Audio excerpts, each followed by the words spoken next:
Jamais sans la grâce, une dévotion matinale qui vous connecte à la pensée de Dieu et vous donne la provision du ciel au quotidien. Bonjour chers amis, chers internautes, nouvelle journée, nouvelle provision. Bienvenue dans cette 4e dévotion de cette semaine sur notre identité chrétienne. Père, merci pour l'enseignement de cette semaine. C'était tellement beau de voir la particularité, la différence qu'incarne chacun dans ton plan. Sois béni Jésus. Amen. Encore une fois, Tite chapitre 2, le premier verset. Pour toi, dis les choses qui sont conformes à la saine doctrine. Frères et sœurs en Christ, tu n'as pas besoin de spéculer. Non, nous connaissons ce que Dieu dit de nous. Nous connaissons les réalités. On a eu à développer beaucoup de choses cette semaine. Mais qu'est-ce qui se passe? Dis les choses qui sont conformes à la saine doctrine. Dis ces choses-là. Dis-les, déclare-les, proclame-les. Combien peuvent afficher leurs convictions aujourd'hui sans avoir peur d'être jugés? Ah non, ils vont préférer plutôt parler comme la société. Mais non, aujourd'hui, nous affichons nos convictions. Non, ne dis pas les choses qui sont conformes à la société. Non, ne dis pas les choses qui sont conformes à la tradition. Nous ne sommes pas appelés à faire la promotion de nos blessures. Combien parlent aujourd'hui, combien parlent des choses qui sont conformes à leurs blessures, à leurs déceptions. Et ils n'ont qu'un langage à la bouche, le langage de la blessure, le langage de la déception. Non, ne dis pas les choses conformément à ton éducation. Pour toi, dis les choses qui sont conformes à la doctrine. Pas conformes à l'éducation, pas conformes à ton rang social. Non. Mais les choses qui sont conformes à la doctrine.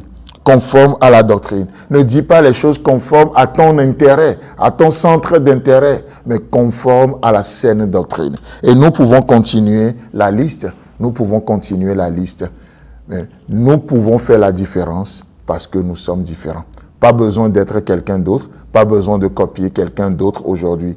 Vous savez, dans la parole de Dieu, il y a beaucoup de personnes, beaucoup de personnages, en tout cas, qui ont rencontré ce problème d'identité. Ils ont voulu être quelqu'un d'autre. Ils ont voulu faire comme quelqu'un d'autre. Et Dieu dit non. Et Dieu a parlé à ces personnes-là. Vous savez, pour tourner avec moi dans le psaume 73, le verset 15. Dans le psaume 73, le verset 15, il y a un personnage extraordinaire. Il s'appelle Asaph. Et qu'est-ce qui va se passer? Asaph est en train de regarder, lui, sa vie, et il est en train de regarder la vie du méchant. Méchant selon lui, bien sûr. Donc, il voit que le méchant prospère. Asaph est en train de faire un constat qui va vraiment le troubler. Il va dire, mais moi, je me suis purifié. J'ai décidé effectivement de faire toute la différence dans ma société, dans ma génération. Mais plus je me mets de côté pour Dieu, plus je vis ma mise à part pour Dieu, je réalise que les choses deviennent de plus en plus compliquées. Mais le méchant qui est conforme à la société, lui, prospère. Et Asaph était troublé par ce constat. Peut-être tu es troublé aussi ce matin. Tu dis, oui, Asaph a raison. Mais si Asaph a raison de faire ce constat, regardez ce que Asaph a aussi raison d'avoir vu. Dans le verset 15 du psaume 73, Asaph dit ceci. Si je disais, je veux parler comme eux, voici, je trahirai la race de tes enfants, ô Éternel. Si je disais que je veux parler comme eux, parce que oui, il a vu que les gens parlent d'une manière dans ce monde et ils ont du succès. Il a vu que les gens parlent de certains contenus, même dépravés ou ceci, c'est pas grave, mais ils sont populaires, ils sont des influenceurs, ils sont sur les réseaux sociaux, ils parlent du sexe, ils parlent des trucs bizarres et ils ont tellement de vues.